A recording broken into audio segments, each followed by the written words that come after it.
La voix et la musique de l'âme, bienvenue dans Rencontre avec une voix. Aujourd'hui, pour ce dernier numéro de la saison 2 de notre émission, j'ai le plaisir d'avoir deux comédiens à mes côtés. Et je tiens tout d'abord à remercier mon ami de messeric.fr qui aura contribué à cette émission spéciale, parce que c'est grâce à lui que je les ai rencontrés. Je parle bien sûr de Christophe Gonin, je t'embrasse beaucoup. Et donc j'ai le plaisir de vous présenter Luc Boulat que nous avions reçu lors de notre live sur le 11 novembre pendant le deuxième confinement et une voix emblématique des jeux vidéo puisqu'il a incarné un célèbre petit hérisson bleu. Je parle bien sûr d'Olivier Corol. Merci d'avoir accepté de mon invitation. Mais je t'en prie Antoine. Et bon, comme nous sommes dans un bar, et j'aimerais vous poser la question, si parmi tous les personnages que vous avez interprétés, est-ce qu'il y a un personnage avec qui vous aimeriez bien boire un verre ou pour en ayez plaisir à discuter? Oula, donc ce sera forcément un personnage live, hein. Ça peut difficilement être un personnage animé ou un personnage de manga. Ah si, même, pourquoi pas? Je sais pas. Ah, peut-être. Oui, peut-être. On s'était envoyé 3-4 mails avec le gars que j'avais doublé dans la série New York 911, là, Anthony Rouy-Viva. D'accord. Et voilà, le peu qu'on avait échangé m'avait fait une bonne impression, donc pourquoi pas, ouais, boire un verre avec lui, ouais. Parce que c'est sûr qu'avec le fils Griffin, t'en aurais pour ton argent, niveau nourriture. Ouais, parce que lui, il bouffe beaucoup, ouais. Chris, ouais. Oh, Chris Griffin, ouais. Et puis Garp aussi, si je mangeais avec Garp, j'en aurais pour un gros budget bouffe, à mon avis, ouais. Et toi, Olivier? C'est une bonne question. Moi j'aimerais bien boire un verre avec tous les personnages, tous les acteurs live que j'ai doublés. Mais ça serait intéressant d'un point de vue imaginaire de pouvoir boire un verre avec des personnages de dessins animés qui n'existent que dans l'imaginaire du cerveau des gens. Et par exemple, voilà, boire un verre avec Sonic et pour voir si j'ai le temps de boire un verre, parce que lui, le temps que je fasse un truc, il est déjà parti. Donc voilà. Ou des personnages comme Ed qui sont carrément un peu au bord d'une folie terrible. Donc ça serait très intéressant d'être en rapport avec ces personnages-là, quoi. Mais bon, c'est juste une idée comme ça au passage. D'accord. Voilà. Et ce qui est intéressant aujourd'hui de vous avoir tous les deux, parce que vous avez un parcours complètement différent sur la manière dont vous êtes devenu comédien. Toi, Luc, tu as fait pas mal de métiers avant de devenir comédien, tandis que toi, Olivier, tu es rentré directement, tu as fait des cours de théâtre. Dans la marmite tout petit, effectivement, j'ai fait beaucoup de théâtre. Enfin, j'ai fait des études au conservatoire. Après, je suis devenu prof de théâtre très tôt, parce qu'on m'a demandé, un jour, j'ai remplacé le prof qui m'avait enseigné le théâtre. Et voilà, les choses se sont faites comme ça. Et puis, j'ai joué au théâtre. Donc, ça s'est imposé à moi naturellement, sans que je le voulais vraiment au fond de moi, mais les choses se sont passées naturellement, sans heurts. Voilà, je suis rentré,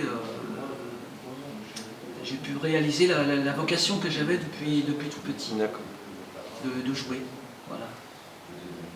Et toi, du coup, tu es passé par quel autre métier avant de devenir comédien? Ben, au départ, je suis. Hein? T'étais pas éboueur, chauffeur? Après, ça, ce sera pour la retraite, ça je le ferai. Ah non, mais non, c'est ma passion, donc je réserve les passions pour la retraite. Non, en fait, ouais, je suis imitateur au départ, donc j'ai commencé déjà un petit peu à imiter les gens. Ça a commencé par ça, à faire des spectacles avec des petits textes que j'écrivais, et puis ouais, j'ai fait plusieurs métiers tout en essayant de me produire sur scène en même temps. Et puis du théâtre aussi avec la compagnie Éclat pendant 8 ans, non-stop. Et voilà, et puis en même temps, je m'intéresse à plusieurs domaines aussi. J'ai bossé pendant 4 ans dans la prise de son à la fin des années 80 dans le domaine de la musique. Et donc l'univers des studios d'enregistrement, j'adore ça. Donc voilà, très heureux en studio, très heureux dans les prods.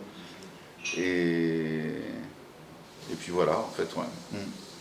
Et est-ce qu'il y a des comédiens ou des artistes américains qui vous ont donné envie de faire ce métier? Je cite par exemple De Funès, que tu sais très bien imiter par ailleurs. De Funès, ça, c'était surtout un spectateur, hein, comme nous tous, hein, je crois. En fait, je connais pas beaucoup de gens qui l'aiment pas, lui. Hein. Non, C'est difficile de ne pas aimer un génie comique. Hein. Ouais. C'est un immense artiste, voilà. Et la particularité de ces artistes, c'est que ça ne vieillit jamais, en fait. C'est toujours intemporel. Et Luc le fait très bien. Oui, c'est ça. Ça m'arrive, voilà. De temps en temps comme ça, voilà. Je serais très bien. On y reviendra, voilà. Non, en fait, qu'est-ce qui m'a donné envie? C'était la curiosité, ça se rapproche un petit peu de l'imitation au final. Et puis c'est beaucoup le dessin animé, puisque j'ai commencé pas mal par le dessin animé dans le domaine du doublage. Et pour essayer vraiment de créer des persos avec ce que je pouvais faire. Et c'est surtout ça, je trouve, qui est assez enthousiasmant.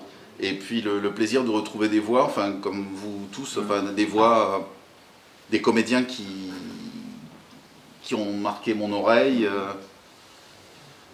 Et voilà, que je considérais un peu comme les anciens, entre guillemets, quoi. Des gens comme Jean Berger, Jean-Claude Michel, Claude Giraud, enfin voilà, et Claude Joseph aussi, enfin tous ces gens qui avaient, qui ont marqué le métier, que tu connais très bien.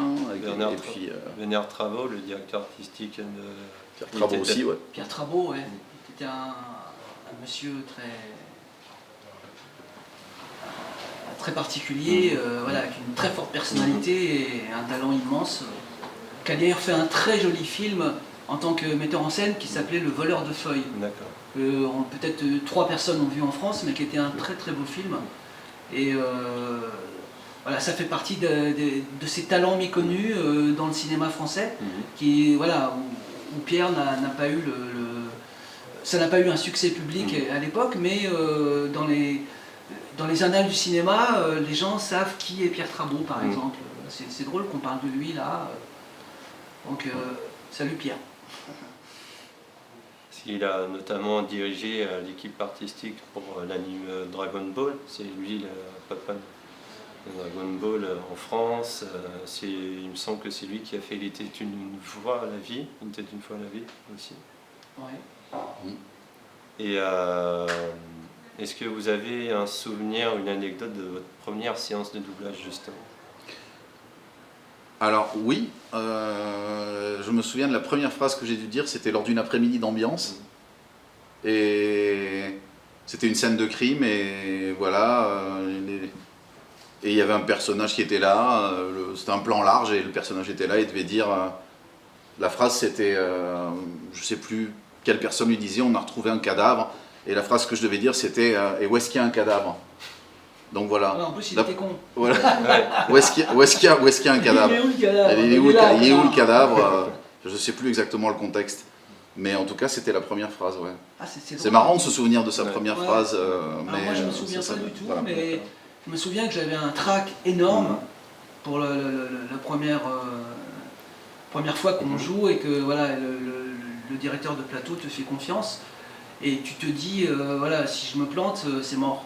Donc ça va, je ne me suis pas planté puisque ça va enchaîner ensuite. Ouais. Mais voilà, je me souviens de ce trac qui te prend, mais en même temps, après tu lâches tout, parce que j'avais un rôle assez important. Mais bon, après, voilà, il faut se faire confiance et puis se laisser aller dans le jeu, voilà, que le personnage que tu vas interpréter te propose. Quoi. Donc, voilà, je retiens juste cette idée de trac qu'on a, qui est terrible juste avant, et puis voilà, après tu t'abandonnes dans le rôle, et c'est là où ça devient magnifique, quoi. Parce que Après tu te dis, ah oui, je l'ai fait quand même. Et bon, on vit toujours avec l'incertitude de, on ne sait pas si, si ce qu'on a fait est bien ou voilà, et rentre dans le truc. On a juste le directeur ou la directrice de plateau qui te dit oui, c'est bien, ouais, on passe à la suivante. Et puis après, on ne sait pas le destin que peut, voilà, que tu amènes quelque chose dans un rôle, mais on ne sait pas le destin que peut avoir le film ou la chose que tu as à faire. Soit ça peut devenir iconique, comme moi ça m'est arrivé sur certains films et séries, ou soit ça tombe carrément dans l'oubli le plus total, parce que ça n'a pas pris auprès du public. Mais ça, nous on ne le maîtrise pas quand on est acteur et qu'on joue quelque chose, on ne sait pas ce que ça va devenir. Donc ouais, puis il faut jamais oublier effectivement que c'est surtout les acteurs en VO qui sont... Voilà. Enfin voilà, c'est surtout eux qui sont... Il faut avoir l'humilité de se retrancher et de respecter le travail qu'on voit à l'écran. C'est vrai que comparé à vos débuts, maintenant vous avez plus de facilité à voir si un produit que vous avez doublé ne fonctionne ou pas grâce notamment aux réseaux sociaux. Alors oui, et ouais, les réseaux sociaux, ouais, puis les conventions.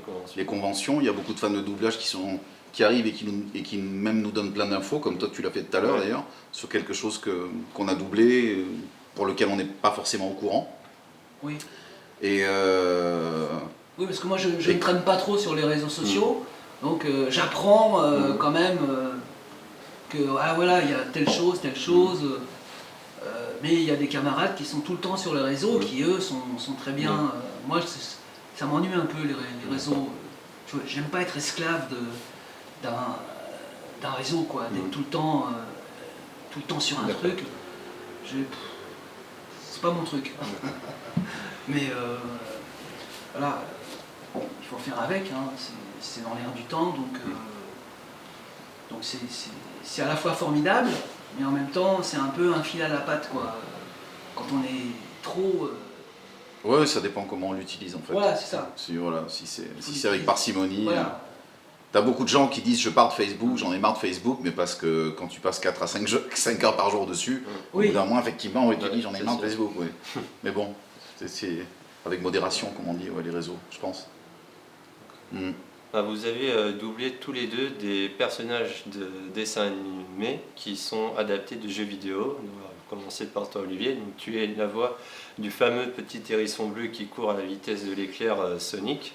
Ouais. Est-ce que tu peux nous raconter comment a commencé l'aventure Sonic pour toi? L'aventure Sonic, ça a commencé tout simplement par des essais.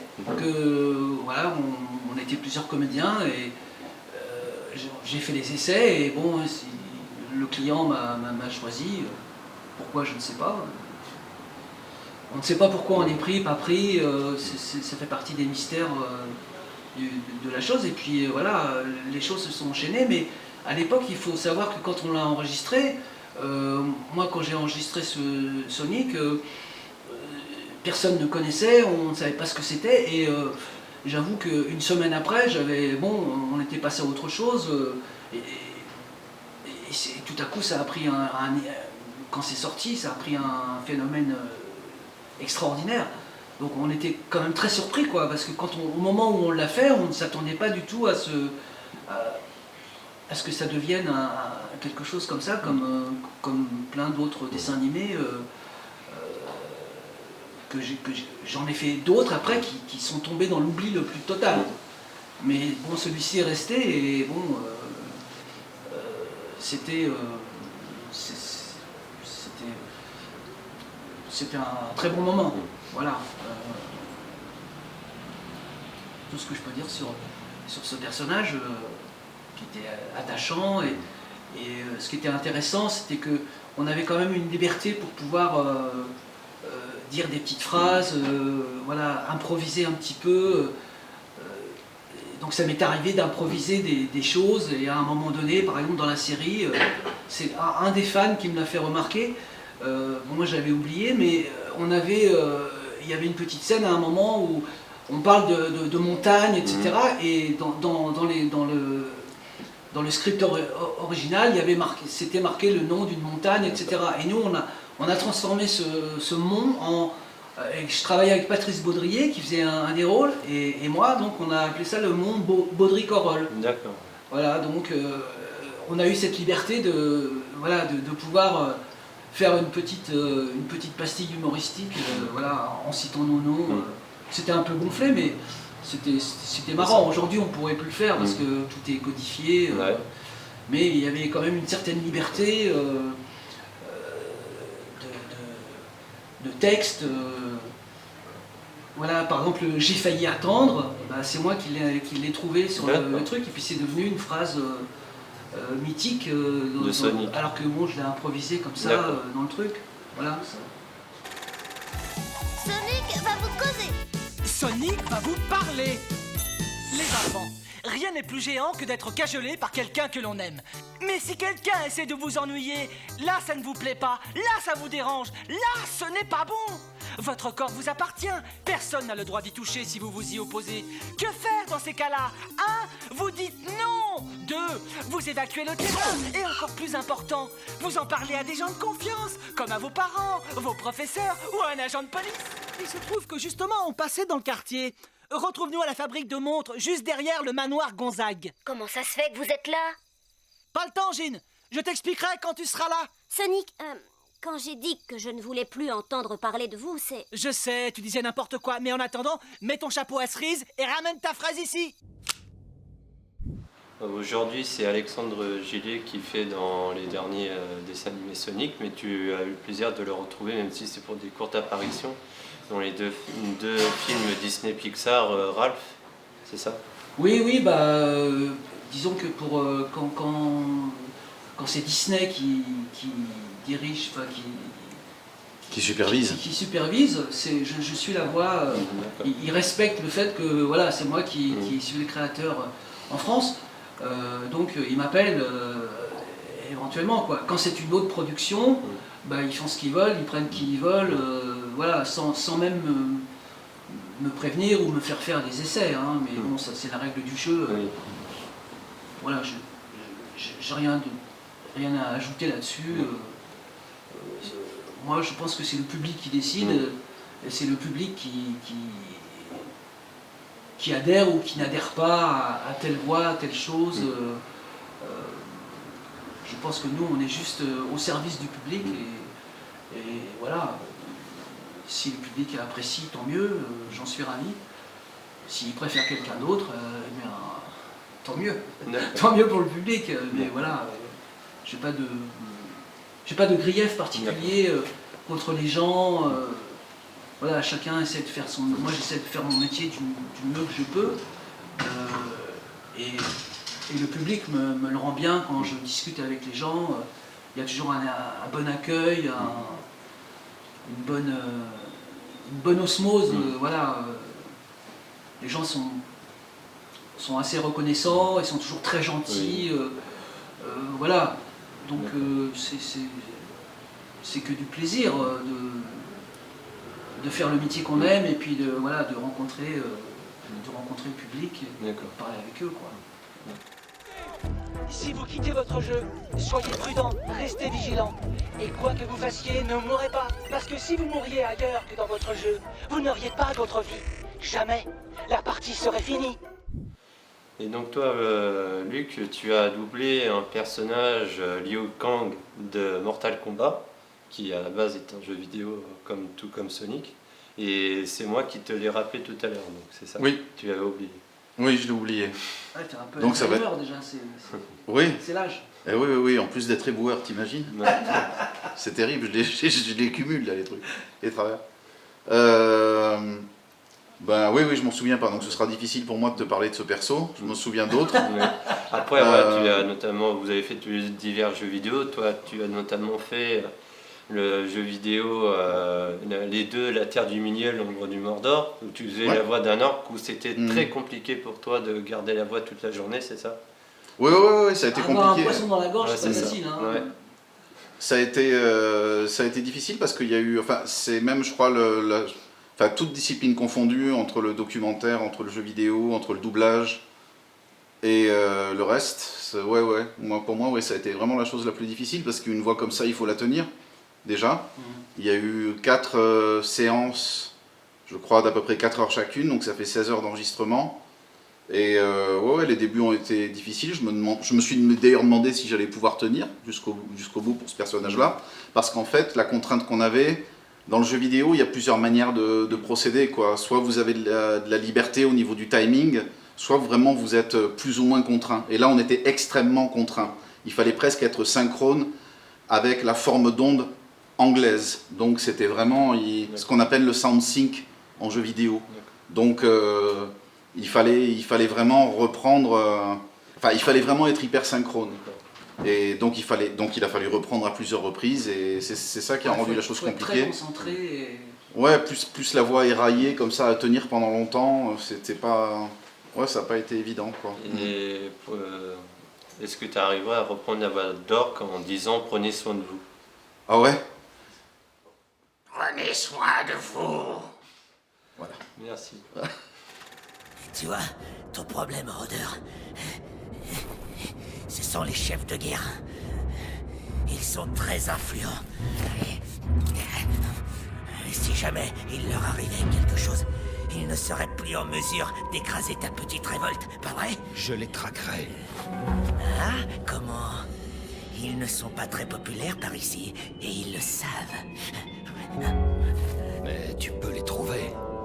Bien sûr. Ratbag te montrera le chemin. Tu aides Ratbag. Ratbag t'aide. Et donc du coup, vous avez fait tous les deux aussi pas mal de mangas, surtout vous avez chacun un grand rôle pour un manga. Toi, Olivier, tu es la voix de Taoren dans le manga Shaman King, que tu as d'abord doublé au début des années 2000 et que tu as retrouvé 19 ans après. Qu'est-ce que ça t'a fait de retrouver ce personnage et 19 ans après, et c'est un personnage que tu apprécies d'interpréter? Oui, c'est toujours, c'est toujours gratifiant et sympa de retrouver un personnage. Voilà, on te rappelle presque 20 ans après pour te dire ah tiens, tu as fait tel rôle dans telle chose. On aimerait bien que tu reviennes pour refaire ce personnage. Et le Taoren, c'est un personnage qui est assez intéressant à faire parce qu'il est très présent, il est très méprisant, très fort en gueule, très méchant, mais au fond c'est un bon gars. Donc il y a une espèce de dichotomie voilà, où il faut montrer le côté presque macronien, entre guillemets, une espèce d'arrogance comme ça, très, très forte, très... Et en même temps c'est quelqu'un qui est très, très à fleur de peau, donc parce que dans son enfance il a été très maltraité par son père, etc. Donc il a une espèce de violence comme ça intérieure et il ne peut pas s'empêcher d'hurler, de gueuler, voilà. Donc pour un acteur c'est un personnage intéressant à jouer parce qu'il y a plusieurs facettes, voilà. Donc c'était dans ce sens-là.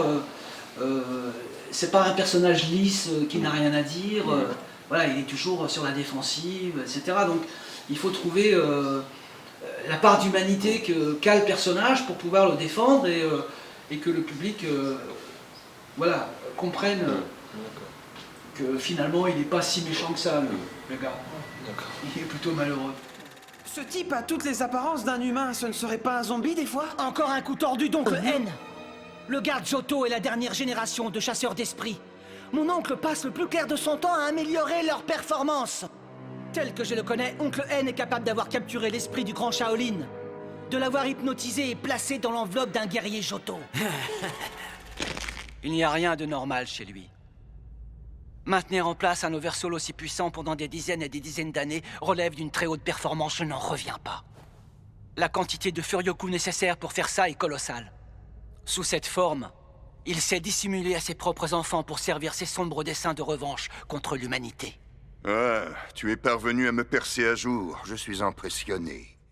Et donc toi, Luc, tu as eu le plaisir d'être la voix d'un célèbre Saiyan, Vegeta, dans Dragon Ball GT. initialement est doublé dans les 2 autres versions par Eric Legrand. Ça n'a pas eu une certaine pression de passer après lui pour ce rôle-là, non? Bah déjà en fait, moi je ne savais pas ce que c'était qu'un manga quasiment quand je suis arrivé là-dessus, un animé pour être précis. Et il y a eu des essais de fait sur ce personnage-là. C'est n'est qu'après que j'ai su que. Et donc du coup j'avais pas de repère, je savais pas, je me suis un peu fié à ce que je voyais à l'image. Mais c'est ça, lui aussi c'est ancien quoi. Quand on me demande par exemple de reprendre son timbre de voix, c'est un petit peu difficile. Parce que ça date quand même de pas mal d'années. Et je me souviens plus de One Piece par exemple, des personnages que j'ai doublés dans One Piece que de lui. D'accord. Ouais, vous avez aussi fait des mangas en commun, dont notamment X Hunter et One Piece, donc tu viens de le dire. Et je crois apparemment, Olivier, que vous en avez d'autres, c'est ça, en commun? Oui, on a fait il y a très longtemps, j'ai dirigé deux séries. Une qui s'appelait Ninja Scroll et une autre qui s'appelait Ikitozone. D'accord. Voilà, et où j'ai donné, où Luc a eu pas mal de travail à faire sur ces 2 choses-là. Et donc ce sont des séries qui ont été faites, donc moi c'était la partie vidéo, parce que je crois qu'il y a eu un film, il y a eu plusieurs versions qui ont été faites, quoi. Mais dans ces 2 séries qu'on peut peut-être trouver quelque part, des séries de 13 épisodes, voilà, j'ai dirigé ces 2 séries-là en 2004 à peu près, si j'ai bonne mémoire. Ouais. Et on s'est bien amusé. Et donc il y avait Luc, il y avait Benjamin Pascal, il y avait Adeline Moreau, et je ne sais plus qui encore j'avais invité à venir avec nous. Mais voilà, on était toute une équipe, voilà. C'était encore à l'époque, enfin du début pour le manga, c'était encore quelque chose de nouveau, quoi. Et Ah oui, il n'y avait pas de convention là-dessus, voilà, à l'époque il n'y avait pas de salon. De convention, de choses. Et bon, ces produits-là existent toujours, enfin, mais ils n'ont pas eu autant de succès que Dragon Ball ou comme voilà. Ça fait partie de ces choses-là. Les gens disent ah bon, vous avez fait ça, tout ça. Bon, il y a des fans qui connaissent, ils savent tout. Comme toi, tu reconnais toutes les voix, etc. Mais il y a plein de gens qui ignorent voilà, ce genre de... Donc c'était le petit scoop que je voulais te donner, voilà, sur ces 2 séries dont personne n'a entendu parler, À part les fans, les inconditionnels les vrais fans d'animé. Ouais, tu as aussi... que je salue.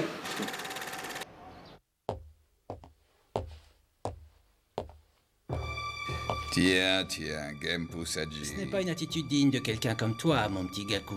Pourquoi tu t'es battu avec cette fille? Je voulais juste la tester. Je me demandais si cette fille... Pouvait être le combattant venu de l'Ouest? Celui qui régnait sur la région de Wangho, le prince des combattants Ao? Je sais qu'il ne s'agit que d'une vieille légende, mais je ne peux pas m'empêcher de... De penser à ça sans t'inquiéter. À propos, comment peux-tu te comporter ainsi sans l'autorisation de Enjutsu? Dis ce que tu veux. C'est toi le chien de Enjutsu.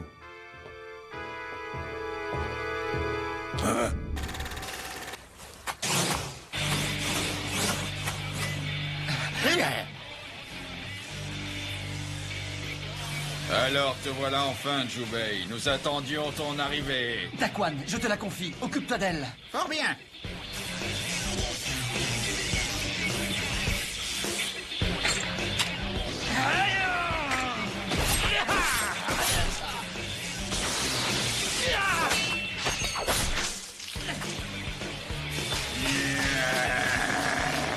Après, Olivier, tu as aussi doublé Light Nagami dans les Death Note, dans les 2 films oui. d'animation. Ah oui, j'ai fait ça aussi. Mais c'est pareil, il y a eu... donc moi j'ai fait la version... parce que il y a un fan qui m'a envoyé le DVD entier que j'avais doublé. Mais il y a eu plein de versions. Il y a eu pour la télé, pour le cinéma. Et moi j'ai fait un truc qui sortait en DVD. Voilà. Mais c'était un très beau personnage et il y a énormément de fans. Mais c'est pareil, quand j'ai doublé ça... j'avais trouvé le dessin et l'histoire assez originale, bon, parce que c'est quand même assez morbide, hein, Ouais. c'est pas très joyeux, mais j'avais trouvé ça assez osé, assez intéressant, quoi. Et après, on m'a dit, mais c'est culte ce truc. Et moi, j'avoue que j'avais un peu oublié cette chose-là, quoi. Mais donc, voilà, on ne sait pas le destin que peut avoir les. D'accord. Je suis la justice, Kira. Non. C'est moi la justice. Je suis le défenseur des faibles et des opprimés. Le dieu du nouveau monde. J'anéantirai mes ennemis. Comme les humains sont rigolos, ils ne font que parler. Moi, je dis qu'une chose, que le meilleur gagne. Chaque nouveau doublage est une nouvelle aventure Ouais. pour vous deux, c'est ça? Bah, pour chaque acteur, je Pour pense, chaque hein. comédien. On ne sait pas voilà, le destin que va avoir un film. Ça va peut-être prendre ou pas. On ne sait pas. Mais en tout cas, on met les acteurs que nous sommes, on met toujours le même investissement dans la chose, dans l'œuvre qu'on a à faire. Et je pense que chaque acteur qui aime son métier le fait, quoi. Il s'investit de la même manière, quelle que soit l'œuvre qu'il a à faire. Et justement, via les voix que vous avez prêtées lors des dessins animés ou lors des mangas, est-ce que dans la rue ou dans la vie de tous les jours, on vous reconnaît facilement grâce à votre voix? On vous a déjà interpellé?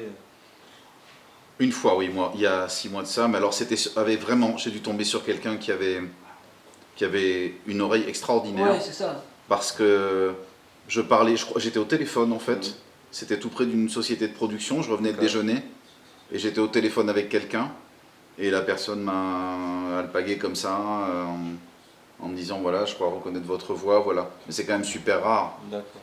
Ouais. Et ouais, c'est quand même super rare. Hein. Moi, ça m'est arrivé aussi au téléphone. J'ai appelé une. Je sais plus si c'était Orange ou. Enfin, un truc de téléphone. Et dès que j'ai dit allô, machin, tout de suite, la personne. Ah, mais vous avez pas fait Sony, vous avez pas fait ceci, cela. Je dis oui. Et donc, le gars avait reconnu. C'est difficile de te reconnaître sur un animé ou sur un cartoon. Ouais. C'est difficile parce que déjà, toi, tu changes de timbre de voix, donc.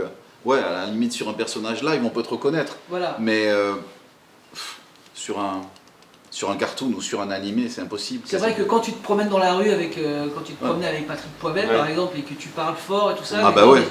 Ah, je connais cette voix, voilà. Là ouais. Mais quand tu fais beaucoup de cartoons ou de choses comme ça, bon, il faut vraiment que ce soit une oreille affinée qui dise ah oui tiens.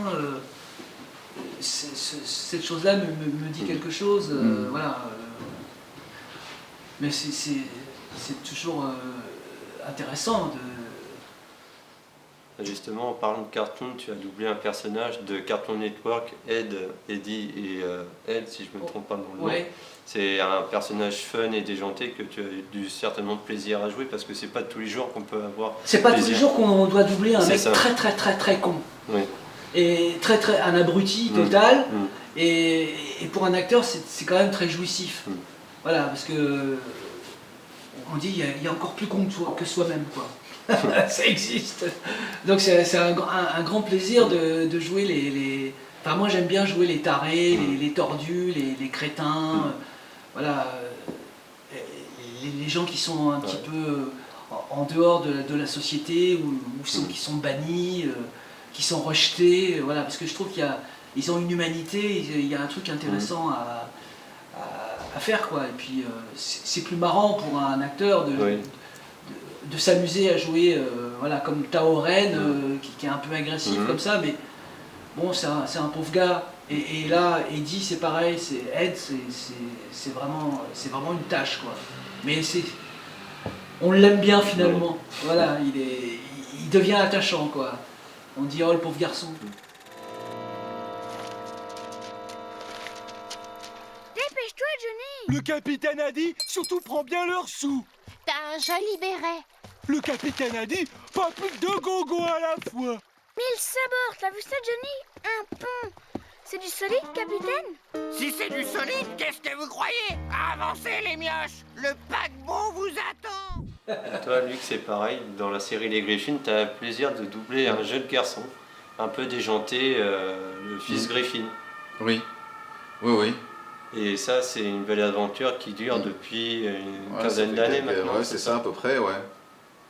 Ce qui est, lui, ouais, il est assez amusant parce que, ouais. Complètement lunaire.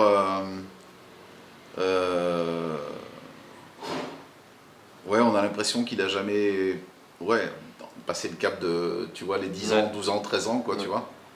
Et en même temps, aussi sur cette série-là, il y a pas mal de guests aussi à faire. Donc c'est sympa, c'est sympa. Il y a d'autres personnages, donc je fais Chris, mais aussi d'autres personnages comme ça, de la série, et c'est sympa. Et ça va, Chris, il a bien mangé ce midi? Ah oui, oui, oui. D'ailleurs, je tiens à remercier Hugo, parce que les planches de charcuterie et de fromage, c'était top. Vraiment génial, extra. Et Chris, il aime bien la charcuterie? Oui, oui, j'aime beaucoup la charcuterie, absolument. Ça se voit d'ailleurs, j'ai pas perdu un gramme. Ouais, ça va. Mais il prit conscience que la vraie Dianétique se trouvait dans tous les amis qu'il s'était faits en chemin. Oh! Oh oh! Dracule, n'appelle pas le plombier, le lance-balles est l'homme de la situation.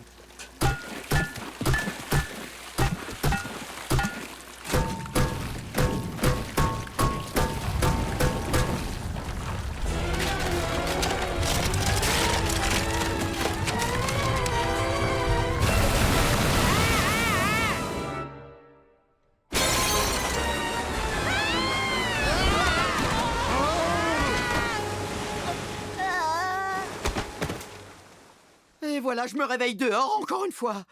Il faut dormir pour grandir, vous savez. Il faut dormir pour grandir.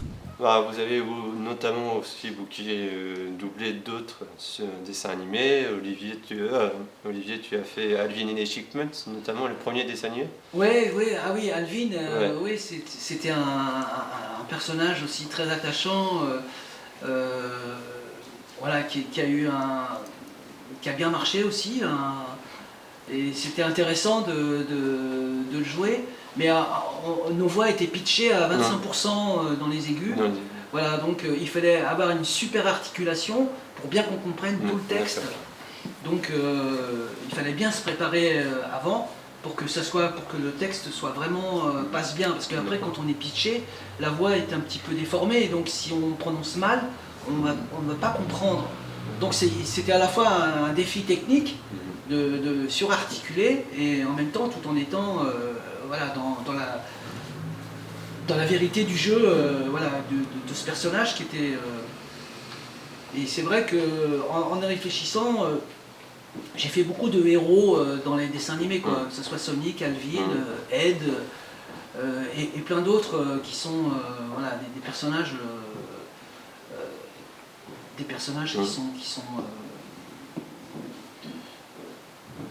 qui sont devenus qui sont des héros, quoi. Voilà, c'est assez marrant. Je l'ai vu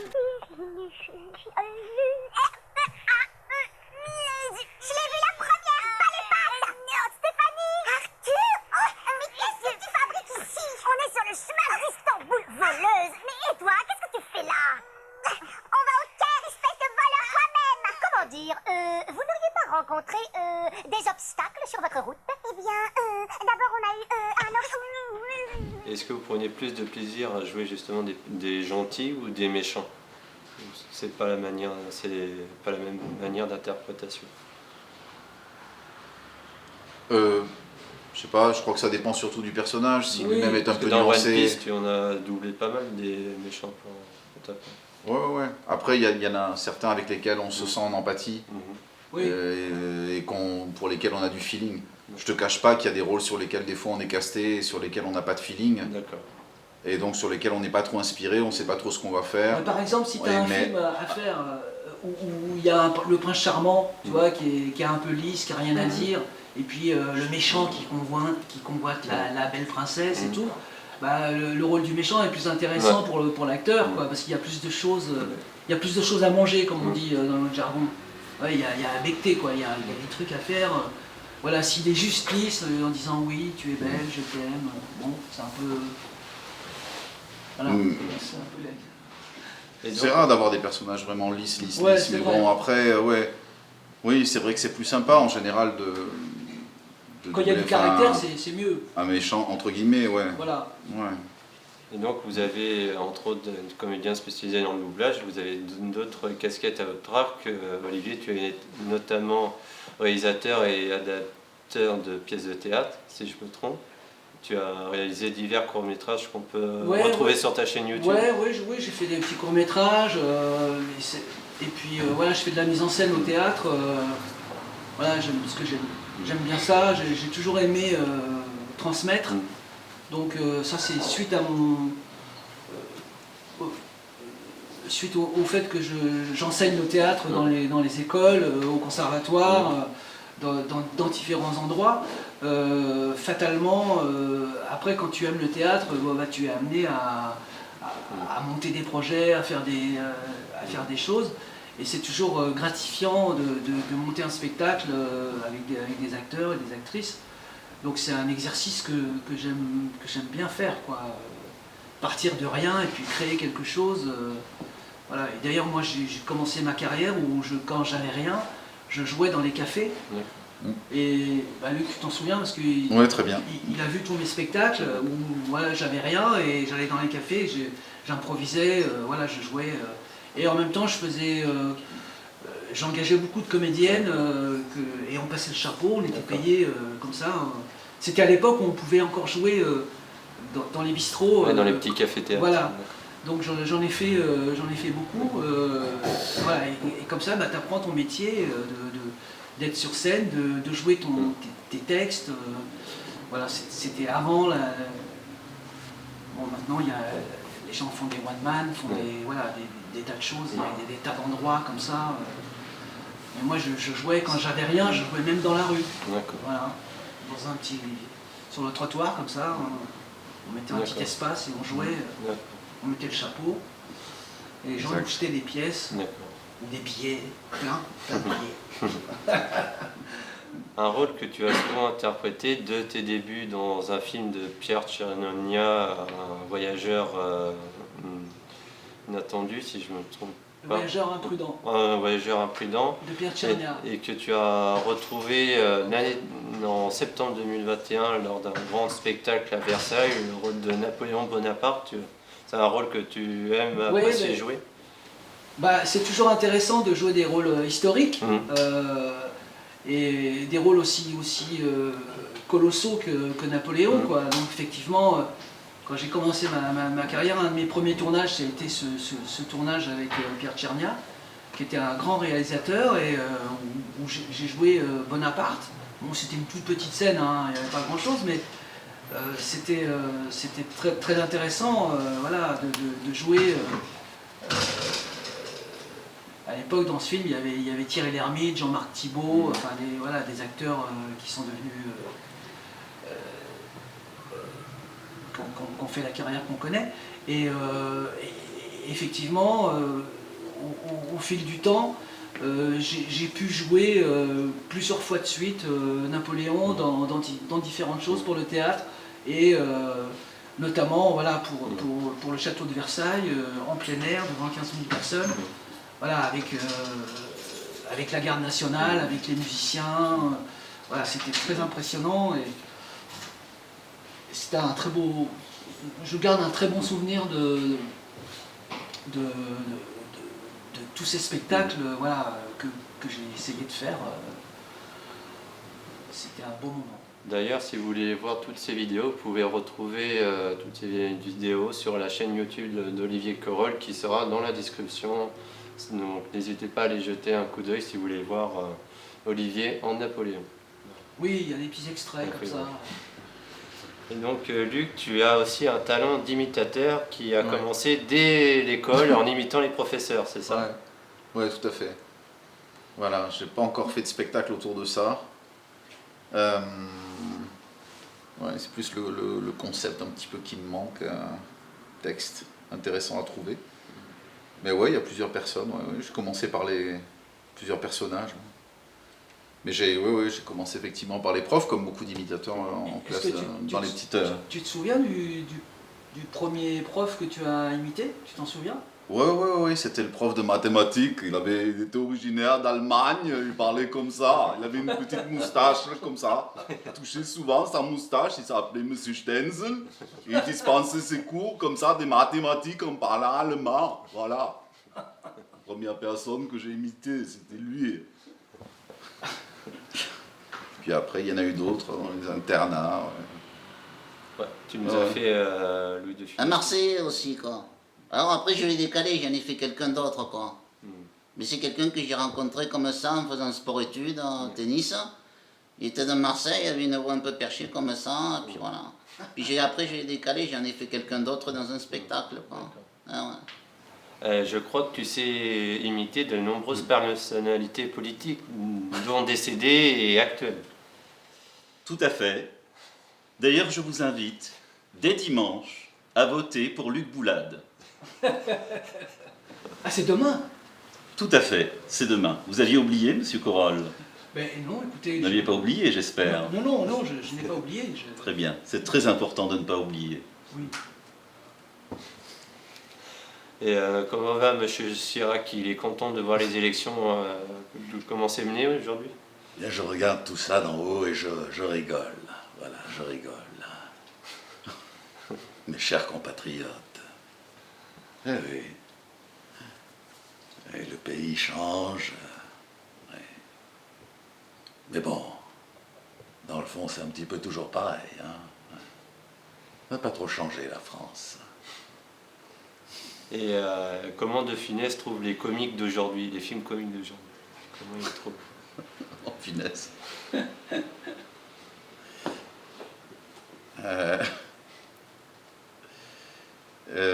Je cale. Je ne saurais quoi dire, je n'en sais rien. Voilà. Si, j'en aime bien quelques-uns, mais bon.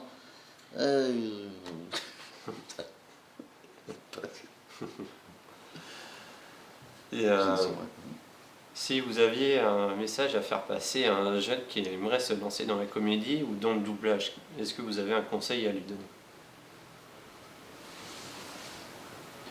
Moi, je dirais, travaille, crois en toi, fais du théâtre,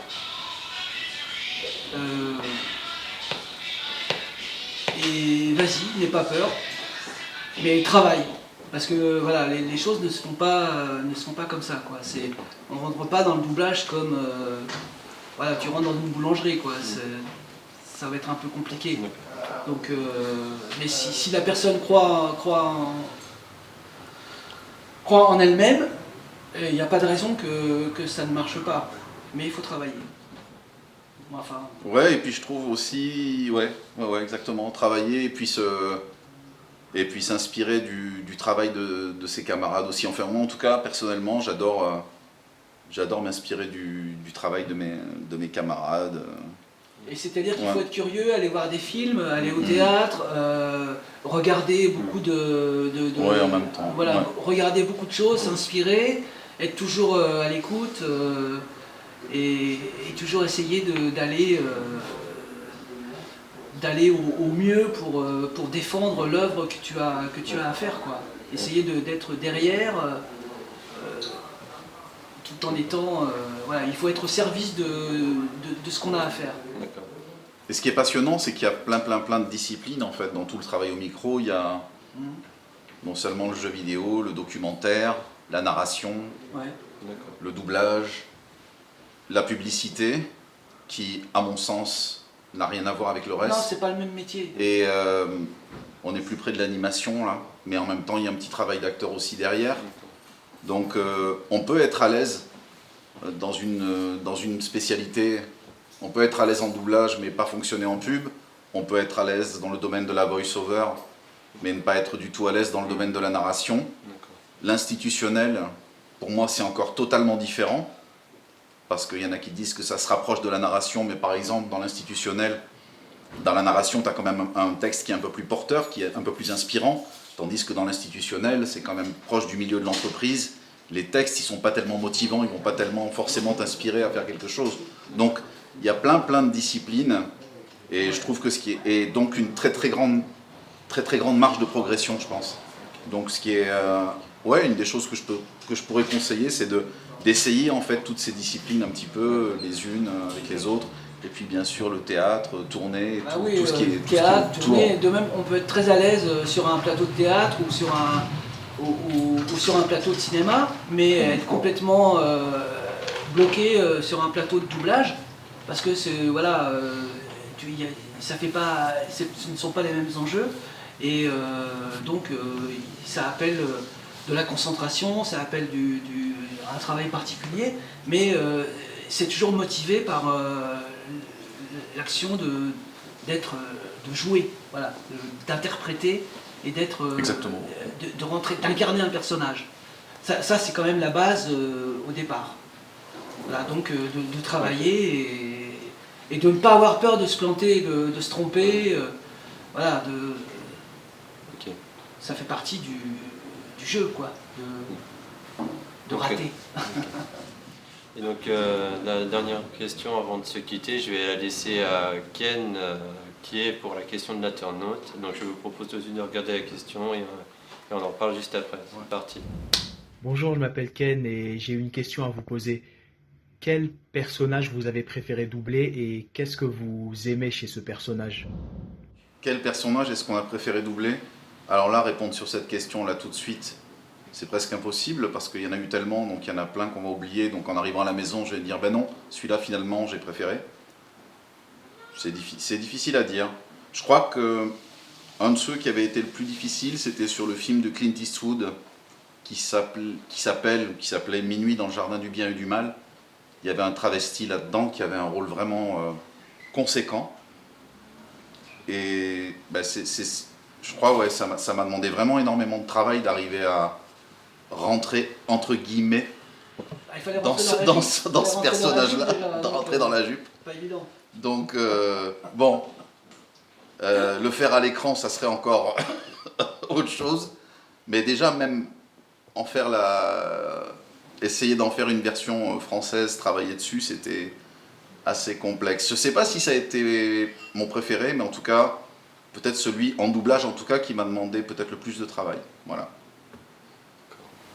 Moi, je dirais que, en fait, c'est moi tous les personnages que j'ai doublés, et il y en a eu beaucoup, que ce soit en live ou en dessin animé, j'ai aimé jouer tous les personnages. Donc, j'ai pas de préférence particulière. Ce qui est intéressant, c'est de jouer, d'interpréter les personnages et d'être au service de ce qu'on a à faire. Donc, en fait, moi, j'aime tellement mon métier que j'aime tous les personnages qu'on a interprétés, même si le film n'est pas terrible et tout ça, c'est pas très grave en fait. L'essentiel c'est que quand on le fasse, on s'éclate, on s'amuse, parce qu'on est resté des grands enfants. Hein, c'est du jeu, tout ça c'est du jeu. C'est le jeu JE qui est dans le jeu JEU. On peut avoir gardé, moi il y a un personnage justement il y a un personnage justement que j'aime beaucoup là dans un téléfilm à la noix là, qui passe le dimanche, pas un téléfilm de Noël, mais bon, un téléfilm tout simple, une comédie délirante avec des chiens, un truc complètement fantasque que j'avais doublé et qui avait été dirigé par Frédéric Soutrel. On en parle d'ailleurs assez régulièrement de ce film-là et de ce téléfilm-là. Et bon, c'est quelque chose de complètement anodin, mais en revanche, ça reste... amusant. Ah ouais, ça reste un super souvenir, ça reste un de mes meilleurs souvenirs. Ouais. Bah oui, quand on s'éclate et qu'on passe des bons moments avec les copains, c'est ça. C'est essentiel. Alors, maintenant, on travaille tout seul, malheureusement, mais j'espère que ça ne va pas durer. Mais voilà, quand on avait la chance de pouvoir doubler tous ensemble, de jouer, c'est comme une troupe de théâtre, quoi. On est tous ensemble et on fait des cons. C'est ça qui est bien. Ouais, ça compte beaucoup pour les souvenirs. Ouais. Bonne ambiance de plateau. Faites les cons. Amusez-vous. Amusez-vous, voilà. Et donc je vous remercie tous les deux d'avoir fait plaisir d'être mes invités pour cette dernière de la saison 2 de Rencontre avec une voix, ça va beaucoup toucher. Avec plaisir, et encore merci à Christophe Godin d'avoir permis de faire cette émission de messéries.fr. Je vous embrasse très fort, toi et Sophie.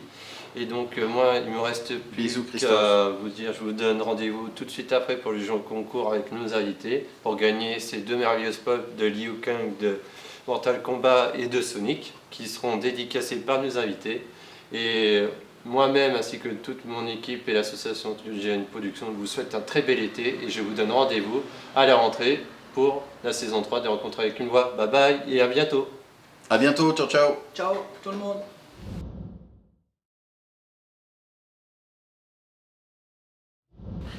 Mes chers compatriotes, c'est l'heure à présent de notre jeu concours avec la question décisive, fatidique. Voici donc la question. Quel duo d'animés avons-nous en commun avec mon camarade Olivier Corolle? Je vous laisse répondre à cette question. Vive la République, vive la France. Réponse A. Hunter x Hunter One Piece. Réponse B. Shaman King Dragon Ball.